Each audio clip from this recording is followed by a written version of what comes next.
Ang mga kwento ng pag-ibig, kwento ng buhay at kwento ng pag-asa dito sa Barangay Love Stories. Love Stories.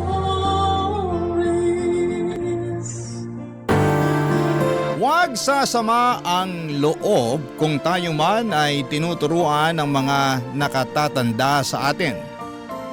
Hindi dahil marami na silang nagawang tama, kundi minsan mas marami pa silang nagawang mali. At yon ang ayaw na nilang pagdaanan pa natin.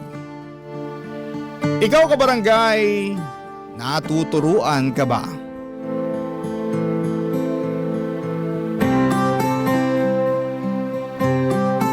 Dear Papa Dudut, naniniwala ba kayo sa kasabihan na ng mga matatanda tungkol sa karma? Yun bang lahat ng bagay na ginagawa natin sa mundong ito na mabuti o masama ay bumabalik sa atin sa takdang panahon? Minsan ay doble o tripling ulit pa.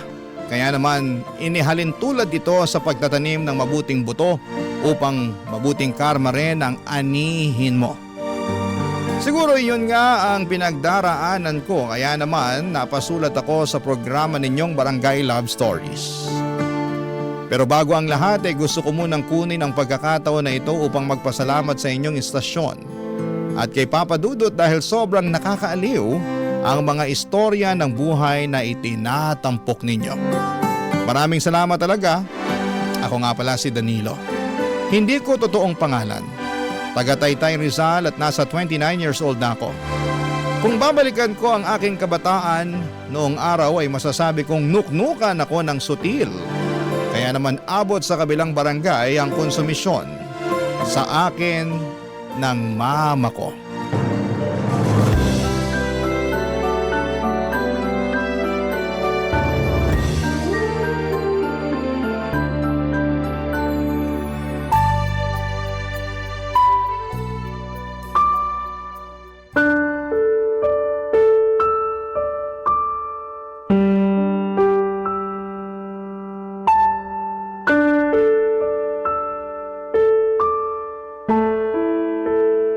Mahabaging langit, Danilo! Ano ba namang klase to mga grado mo? Puro palakol!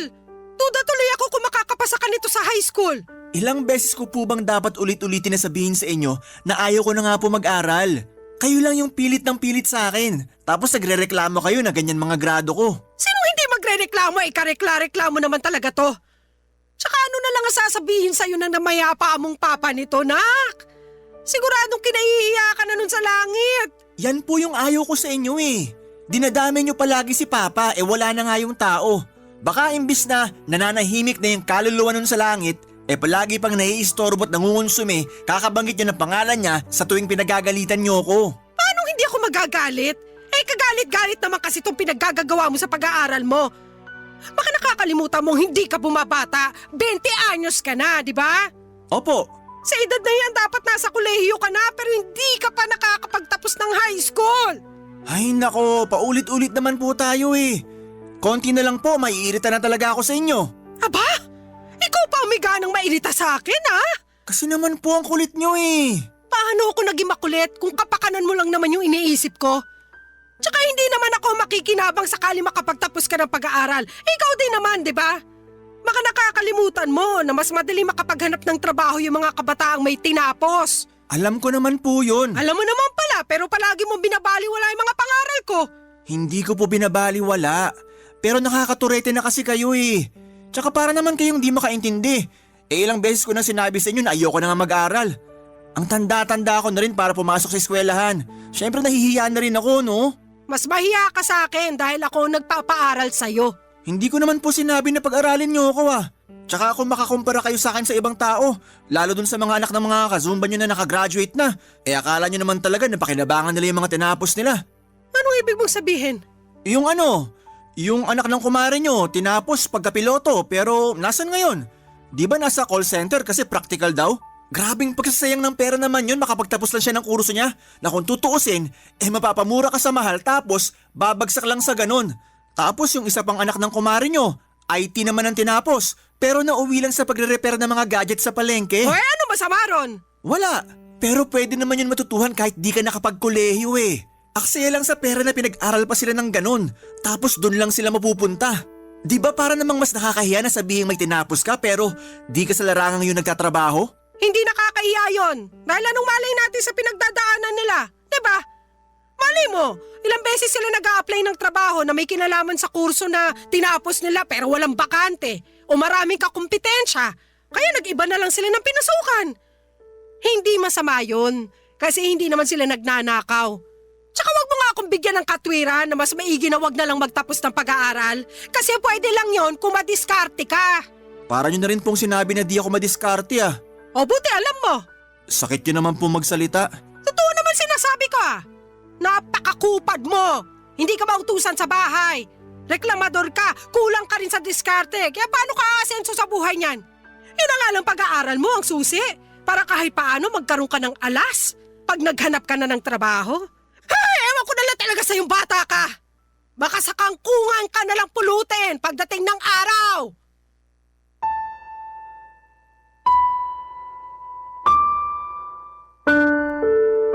Papadudot kung may ibang kabataan na nagkakandara pang makapag-aral, pues baliktarin niyo po ako. Dahil hindi ako yung klase ng kabataan na sabik sa pag-aaral. Pero gusto ko lang pong linawin na hindi ako proud sa bagay na yon ngayong matanda na ako. Pero noong mga panahong yon kasi wala talaga sa puso ko ang kahalagahan ng edukasyon, dahilan kung bakit hindi ko iniintindi ang mga sinasabi sa akin ng mama ko. Kumbaga pasok lang sa kanang tenga at labas naman sa kaliwa ang ginagawa ko. Dahil sa mahabang grado or mababang grado na nakukuha ko sa eskwelahan simula nang tumungtong ako ng elementarya at nadala ko na nga ito noong high school ako, ay hindi na ako umaasang makakagraduate katulad ng gustong mangyari ng nanay ko. Pero mapilit siya kaya gumawa ako ng isang bagay para matakasan ang pag-aaral. At makalipas lamang ang 2 buwan ay binalita ko yon kay mama.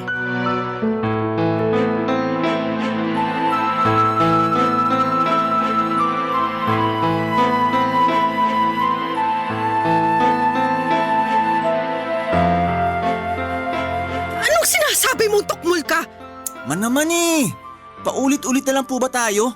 Nasasayang laway ko kasasalita, di naman pala kayo nakikinig. Ay, ma, bakit niyo po ako binatukan? Nakuha mo pa magtanong? Nakakairita ka! Ano po bang nakakairita sa sinabi ko kung yun naman po yung totoo? Hindi mo ba talaga makuha kung bakit ako nagkakaganito? Siguro nga mahina talaga ang ulo mo para hindi mo pa rin makuha yung punto ko. Grabe naman kayo, ininsulto niyo pa ako. Kakainis ka kasi! Ewan ko kung anong klaseng utak meron ka para maisip mo pang bumuntis at magkaanak. Hindi mo nga alam kung paano buhayin ang sarili mo. Paanong hindi ko po alam hindi na naman po ako bata. Kaya ko na ang sarili ko at patutunayan ko yun sa inyo. Pwede ba, Danilo? Huwag mo nga ako pasikatan ng ganyan. Paanong kaya mo ng sarili mo? Hanggang ngayon ako pa rin naglalaba ng mga damit mo. Pati yung mga brief mo, ako rin na naglalaba. Kailangan nyo pa po ba talagang sabihin yan? Aba, oo naman. Bakit hindi? Pwede ko naman yan ipagawa sa nanay na magiging anak namin. Total gawain ng mga babae yan. Yan! Diyan ka magaling! Yung iasa sa ibang tao, yung mga bagay na dapat ikaw na mismo ang gumagawa. Tsaka ganyan na lang ba talaga kababa ang tingin mo sa aming mga babae? Tagalaba, tagaluto, tagalinis ng bahay? Kasi kung oo ba, hindi ka na rin naiiba sa tatay mo. Manang-mana ka sa kumag na yon. Man naman eh. Kung di nyo ako kinukumpara sa ibang tao ginagaya nyo naman ako kay Papa. Baka nakakalimutan nyo na kahit anak niya ako, magkaibang tao pa rin kami. Aba, oo naman. Kasi kahit naman paano marunong mag-alaga ng mga anak niya yung tatay mo. Nabibilinan ko na yon sa inyong magkakapatid nung maliliit pa kayo. Ikaw! Kaya mo na ba mag-alaga ng bata? Magpalit ng diaper? Magtimpla ng gatas? Tingin ko kasi hindi pa Dahil mas mukhang alagain ka pa kaysa sa anak mo. Tapos ang lakas pa ng loob mo na sabihin na patutunayan mo sa akin. Bakit po ba imbis na suportahan nyo na lang ako, pinagsasalitaan nyo pa ako ng masakit? Naturingan pa naman kayong nanay ko pero masyado kayong masakit manalita. Nasasaktan ka kasi totoo yung mga sinabi ko. Tsaka paano kita susuportahan hindi mo nga pinakinggan yung mga pangaral ko sa'yo nung araw? Na imbis na pag-aaral mo ang atupagin mo, mas pinili mo magkaanak? Apo niyo rin naman po yung magiging anak ko ah. Apo ko nga! Pero sana lang, wag na wag mo siyang idadamay sa pagiging miserable ng buhay mo. Kawawa naman kasi yung magiging anak mo. Hindi mangyayari yung bagay na yon dahil magsisikap ako sa buhay. At patutunayan ko sa inyo na aasenso ako, na hindi ako magiging miserable at di rin magagaya sa akin yung magiging anak ko. Alam nyo ma, naiintindihan ko naman kung bakit kayo nagagalit sa akin kasi nga hindi ko kayo sinunod na tapusin ang pag-aaral ko. Pero sana maintindihan nyo na hindi lahat ng kabataan gusto makapagtapos ng pag-aaral. Di lang talaga para sa akin ang bagay na yon kaya wag nyo na akong pilitin. Ngayon na magkakaanak na ako, gusto ko na lang magtrabaho para kumita ng pera. Bahala ka sa buhay mo! Matanda ka na! Basta, huwag ka lang lalapit sa akin at magsasabi na sana tinapos mo ang pag-aaral mo imbis na nag-anak ka ng maaga! Papa Dudut, aminado ako na wala pa akong alam sa pagkakaroon ng anak at tama naman lahat ang mga sinabi sa akin ni Mama noong sinermonan niya ako.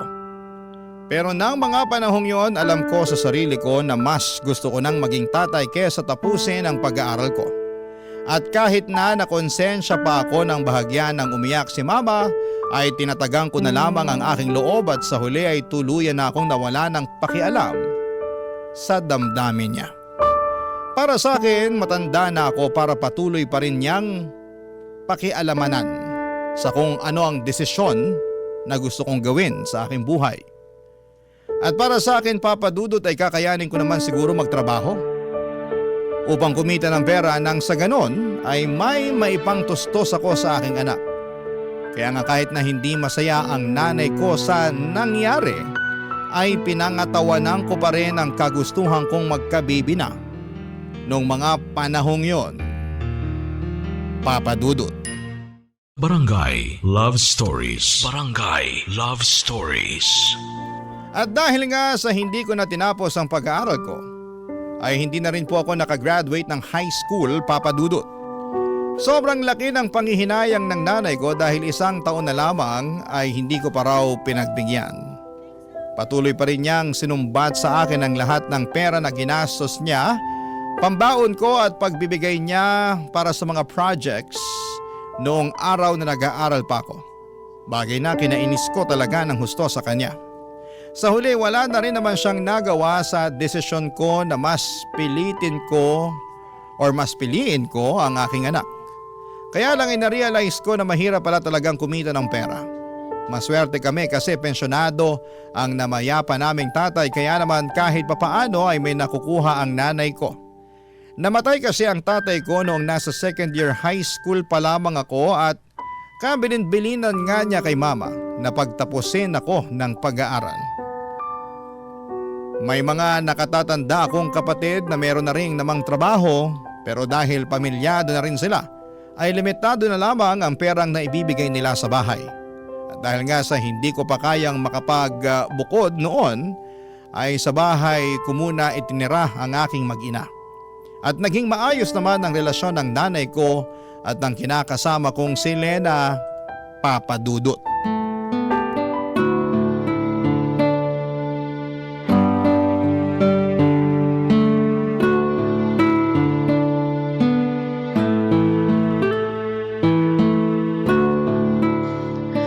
Alam mo Lena, ito ha, payong nanay lang. Total ako na rin naman yung tumatayong nanay mo dahil dito kayo nakatira sa bahay ko. Ano po yan, Ma?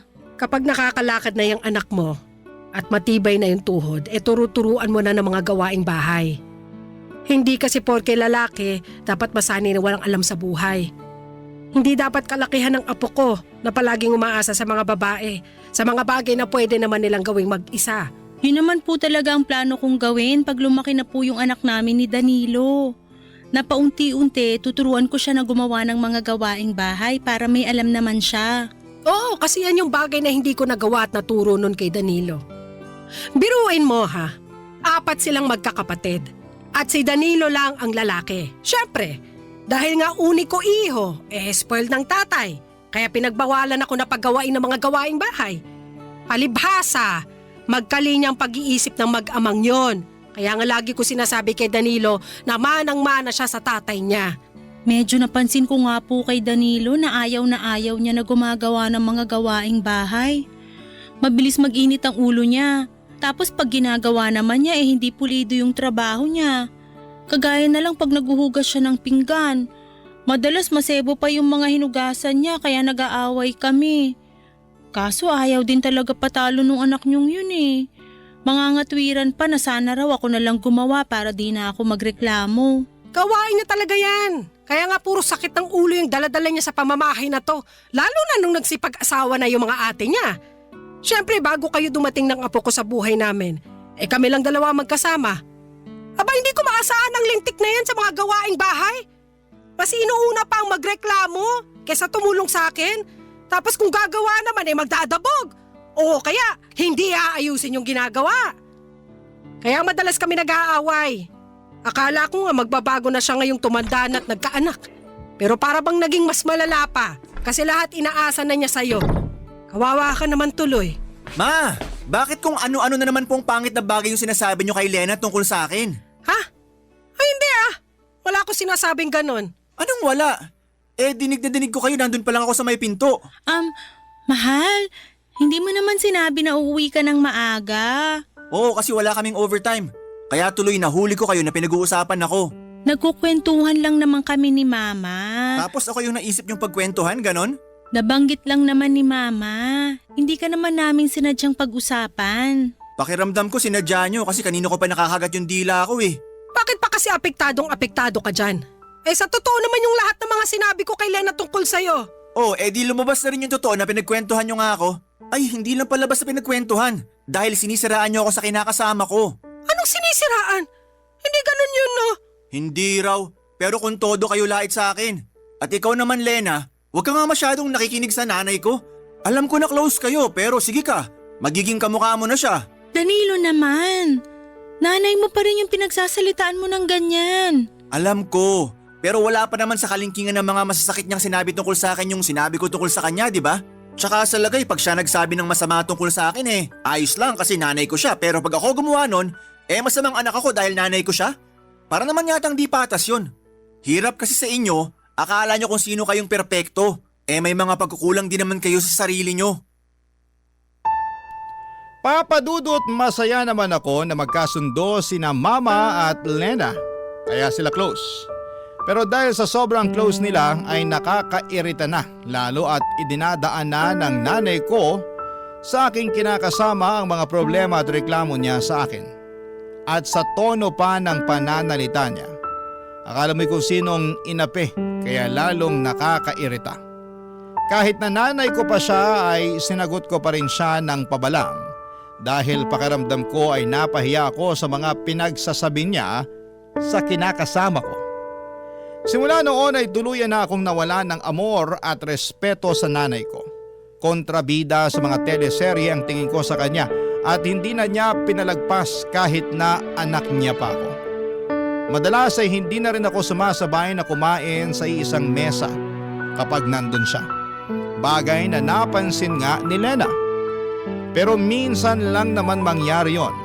Lalo't maaga akong umaalis para pumasok sa trabaho at madalas ay gabi na akong umuwi. Kung hindi tulog pa ay tulog na noon ang mama ko. Isang gabi nagkaroon kami ng pagkakataon na makapagkwentuhan ni Lena at marami kaming napag-usapan na mga bagay-bagay, Papa Dudut.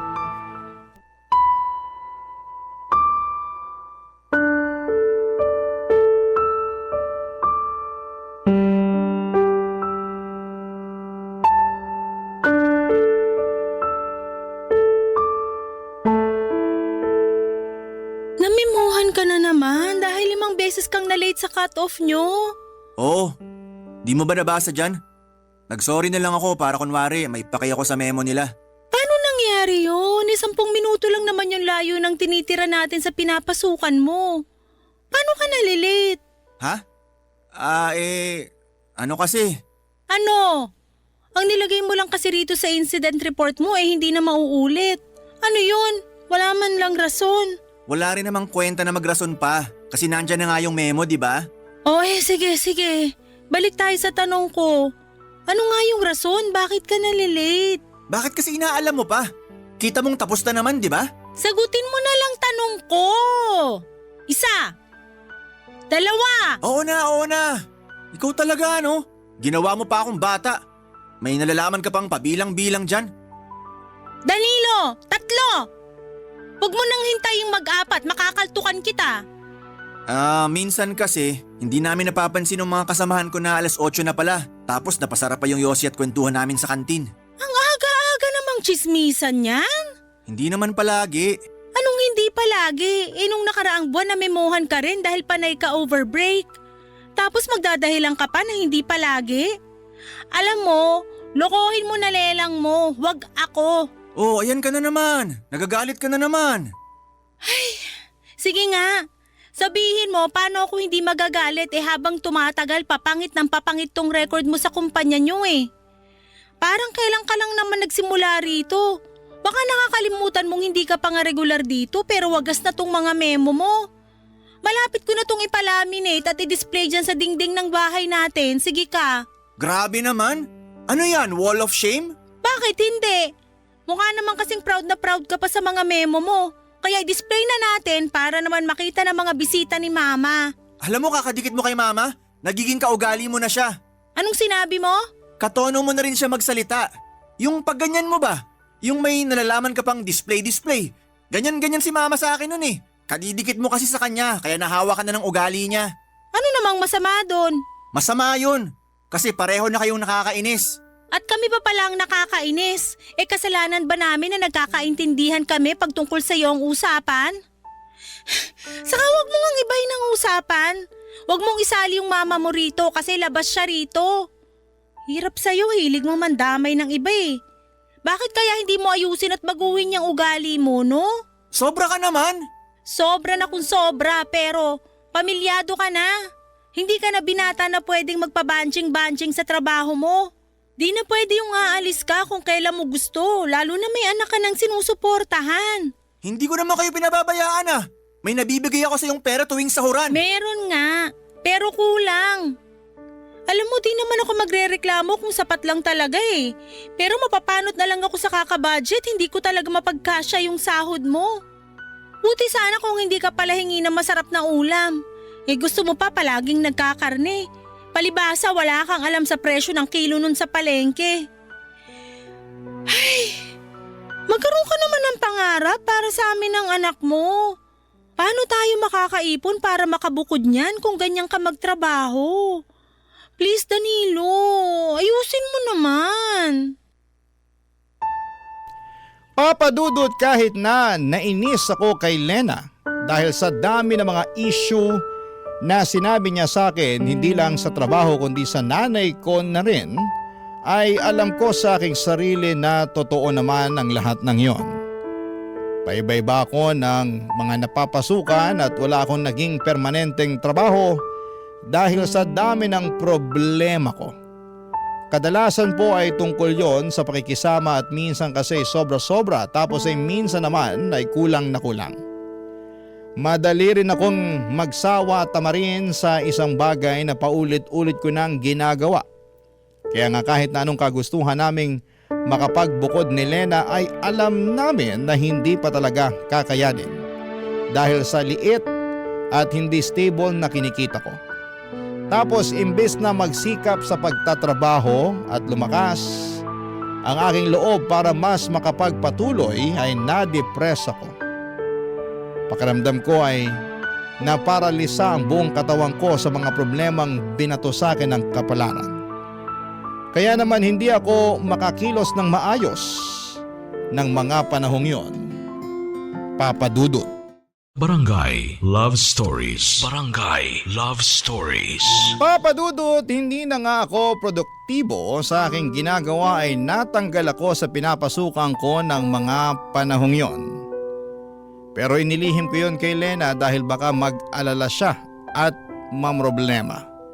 Nakiusap na lamang ako sa iba kong kakilala sa dati kong mga pinasukan na bigyan ako ng racket para naman kahit papaano ay may kitain ako, pero alam ko na niloloko ko lamang ang aking sarili dahil hindi matatapatan ng mga barya-baryang kita ko ang sinusweldo ko kada kinsenas at katapusan sa dati kong pinapasukan na kalkulado ko na ang aking kikitain.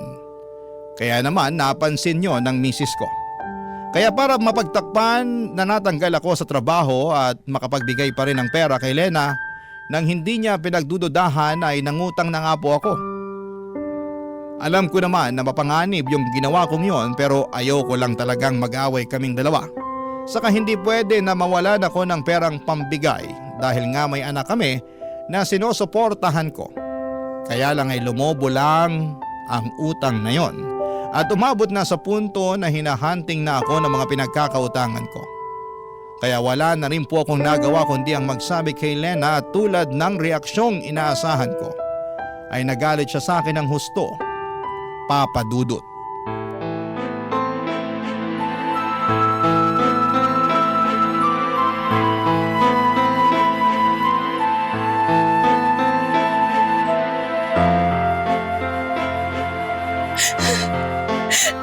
Danilo, ano bang pumasok sa isip mo para gawin yung bagay na yun?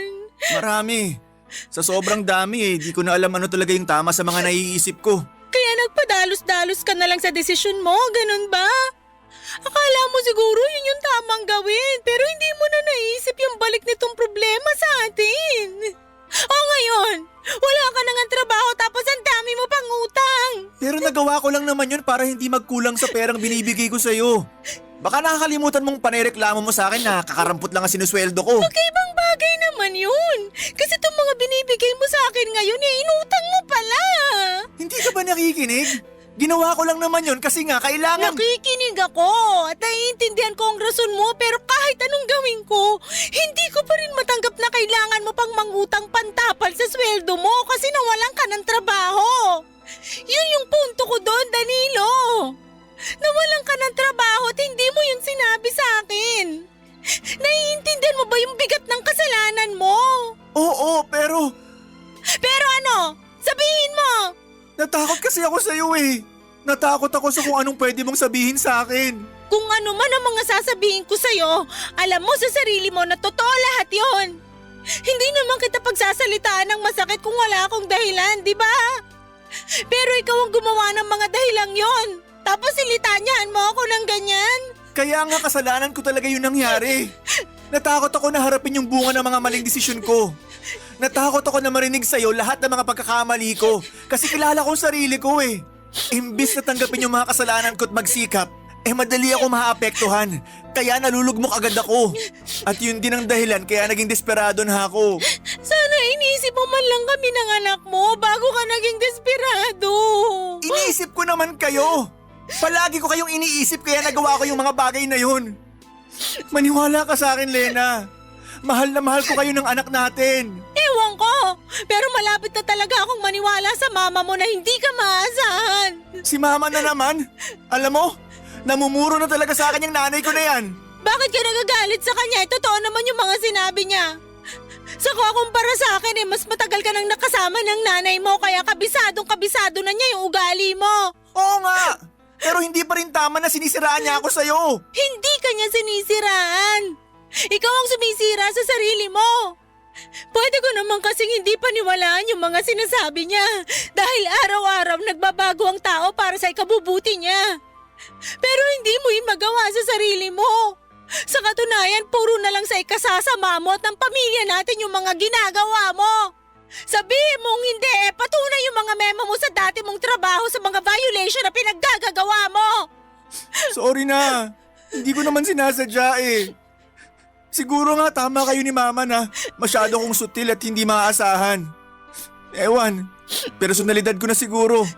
Akala ko nun walang makakapagpabago sa akin kasi kahit nga mga pangaral ng nanay ko hindi ko sinusunod. Sabi niya mag-aral daw ako ng mabuti para makapagtapos ako pero inayawan ko kasi nahihirapan ako. At tingin ko hindi para sa akin ang pag-aaral. Pero mas nahihirapan ako ngayong maghanap ng matinong trabaho. Dahil prioridad ng mga ina-applyan ko yung mga may tinapos. At wala ako nun. Kaya nga pakaisipin mo yung mabuti dahil hindi mo na mababalik yung nakaraan. At kahit na magsisi ka pa at magmukmok, wala ka nang magagawa. Alam mong hindi yan ang sagot kundi magpakatino at magpatuloy. Pero kung hindi mo talaga kaya, hayaan mo akong tulungan ka. Ako na magtatrabaho, ikaw magbantay sa anak natin. Papadudot para akong binanlian ng kumukulong tubig na sinundan ng isang balding punong-puno ng yelo dahil sa mga sinumbat sa akin ni Lena. Lahat kasi yon ay totoo at para bang natapakan noon ang aking pagkalalaki.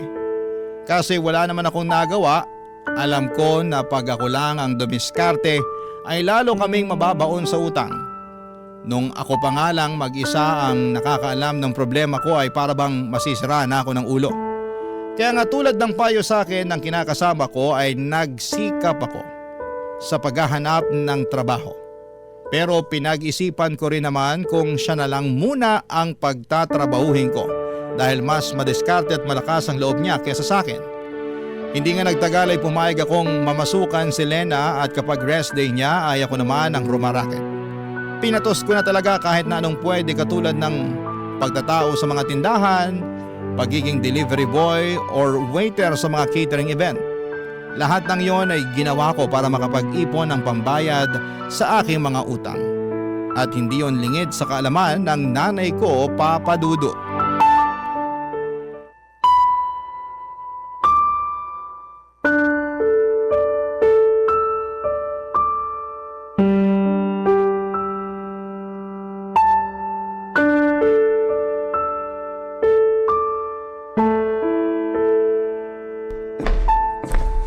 Ma, pwede ba mag-usap tayo? Anong pag-uusapan natin? Kita mo nagbabasa ako ng pocketbook eh. Mamaya na lang po kayo magbasa. Importante po kasi to. Ano ba kasi yun? Kagabi po dun sa birthday party nung kumare nyo. Alam kong nandun kayo kasi nga kumare nyo yung kumuha sa catering namin para sa party nila. Andun nga ako. O tapos? Anong o tapos? Manaman eh, naglolokohan ba tayo rito? Oo. Naglolokohan lang tayo rito kasi hindi ko maintindihan yung tinutumbok ng usapang to. Ano ba kasi ang gusto mong sabihin? Sabihin mo na. Hindi yung inaabala mo ang pagbabasa kung lentik ka. Tinatawag ko kasi kayo kagabi doon dahil isa ako sa mga waiter. Pero hindi nyo man lang ako pinapansin. Nakailang tawag ako ng mama pero di kayo lumilingon. Napansin na nga ako nung katabi nyo at sinabihan kayo na tinawag ko kayo pero umiling lang kayo at kumain. Inisip ko na lang na baka wala kayo sa mood makipag-usap kaya nagtrabaho na lang ako. Pero pagdaan ko ulit sa likod nyo, narinig ko na nabanggit ng katabi nyo yung pangalan ko. Kasi nga raw nakita niya ako na nag-waiter sa catering service tong party na yon. Pero sabi nyo, hindi ako yon. Na wala kayong anak na ganun ang trabaho. Tama ba naman yun? Sa ayaw ko lang na pag-usapan yung tungkol sa'yo kaya ganun na lang sinabi ko. Tinatanong ko kung tama ba yun kasi nakaka-insulto kayo eh. Para sa akin tama yon. Kasi yung mga taong yon, sigurado akong pagtatawanan ka pag kinumpirma ko na ikaw nga yun at ganun lang ang trabaho mo. Kaya sinabi ko na hindi ikaw para matapos na agad ang usapan namin. Tsaka kung nainsulto ka, kamusta naman yung nararamdaman ko bilang nanay mo? Akala mo yata hindi masakit sa akin na pagtawanan ng ibang tao yung hanap buhay mo. Kasi maliit yung kita, ganito ganyan. Lalo alam ko naman sa sarili ko na ginawa ko ang lahat para mabigyan ka ng mabuti at maayos na kinabukasan. Hirap sa inyo, inuungkat nyo na naman yung nakaraan eh. Ang problema rito yung pagtanggi nyo sa akin na anak nyo.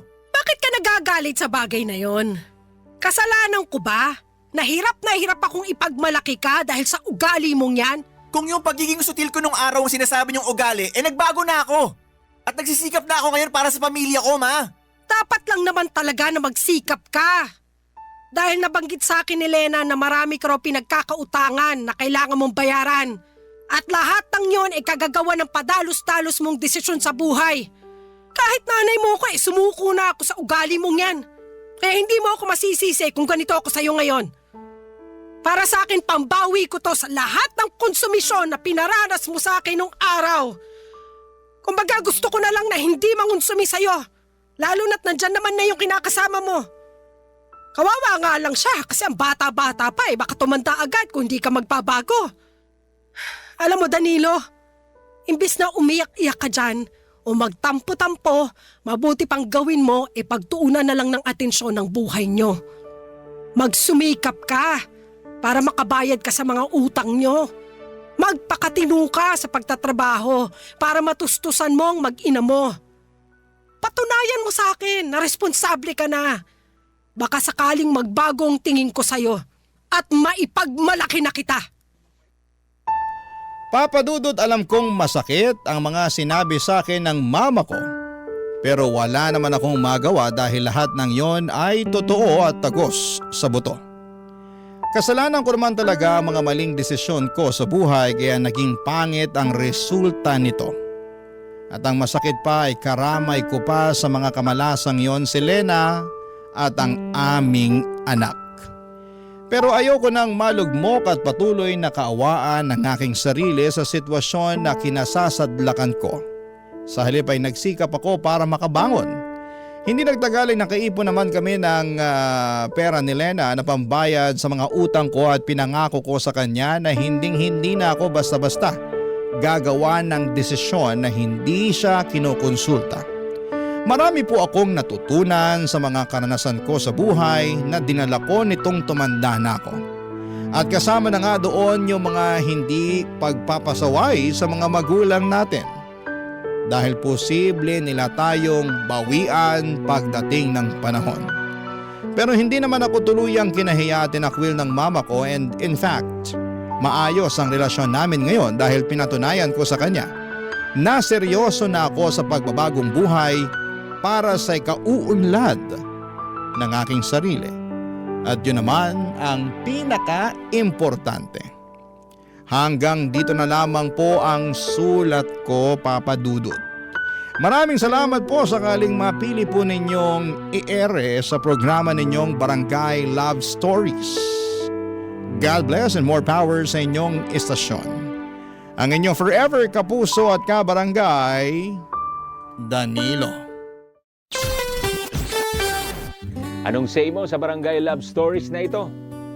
Pagkwentuhan natin sa comment section yan.